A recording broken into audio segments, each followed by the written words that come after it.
दिन लूमा अपने पिता के साथ अपने गार्डन में जा रही थी। गार्डन में अचानक बहुत तेज हवा चलने लगी और सामने बहुत धूल मिट्टी उड़ रही थी। थोड़ी देर बाद उसके साथ उसके पिता नहीं थे।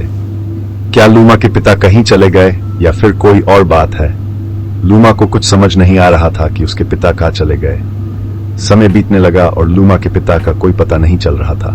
एक दिन लूमा को एक लेटर मिलता है। लेटर में लिखा होता है, तुम्हारे पापा मेरे पास हैं। अगर तुम अपने पिता को बचाना चाहती हो तो तुम डार्ट गार्डन में चले आना।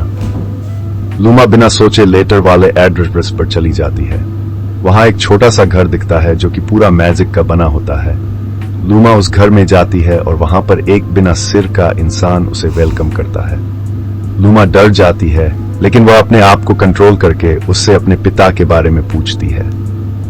तभी अचानक से उसका सिर उस इंसान से मिल जाता है और वह अपने आप को म्यूकस मैजिशियन नाम बताता है।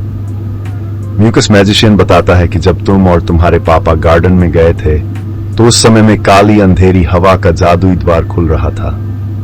उसमें गलती से तुम्हारे पापा चले गए। तुम्हारे पापा को लाना है तो तुम्हें भी जाना होगा उस काली अंधेरी हवा के द्वार में। म्यूकस मैजिशियन बताता है कि जब तुम अंधेरी दुनिया में जाओगी तुम्हें एक सफेद बाल वाला आदमी मिलेगा। बस तुमको उसे एक मैजिकल मोती दे देना है। फिर मैजिशियन लूना को एक मोती देता है और वो उस मोती को लेकर काली अंधेरी द्वार को खोलने कहती है और लूना उसमें चली जाती है। ठीक मैजिशियन की बताई बात के तरह एक सफेद बाल वाला आदमी आता है और लूना उसे मोती देकर बोलती, मेरे पापा गलती से यहाँ पे आ गए, तुम मेरे पापा को मेरे दुनिया में जाने दे। फिर वह सफेद बाल वाला आदमी मोती लेकर उस दोनों को अपने दुनिया में भेज देती है। इसके बाद लूना अपने पिता को देख खुश होती है। कहानी यहीं पे खत्म होती है और इंटरेस्टिंग कहानी सुनने के लिए हमें फॉलो सब्सक्राइब जरूर करें।